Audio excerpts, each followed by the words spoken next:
Ég held að sé engin spurning að það þurfi að leyfa almenningi að koma að þessu. En stefnir ekki allt í að verði í þjóðaratkvæðagreiðsla? Jú. Miðað við svona einhvern veginn þá stöðu sem upp í pólitíkinni, fylgi flokka og svona. Það hlýtur að stefna í það.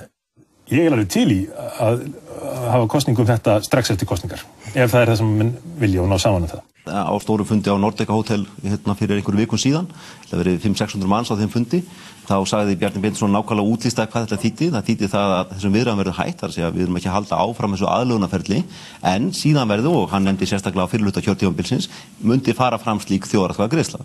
Það var hans skoðun og þannig hef ég alltaf skilið þetta og mér finnst þetta vera býsna skýrt. En hvenær? Þetta ekki, hann, eins og ég sagði hér áðan, hann nefndi mig þetta að það yrði þá á fyrrihluta kjörtímabilsins. Ekki meirihluti landsmanna eitthvað sem vill klára? Jú, ég held að það sé bara eins og formaður Sjálfstæðisflokksins hefur lýst yfir, hann telur að við eigum að bera það undir þjóðina á fyrrihluta kjörtímabilsins, hvort við eigum ekki að halda þessu ferli áfram eða ekki. Getur við treysti að það verði þjóðaratkvæðagreiðsla áframhaldandi viðræður? Að sjálfsögðu kemur til þjóðaratkvæðagreiðslu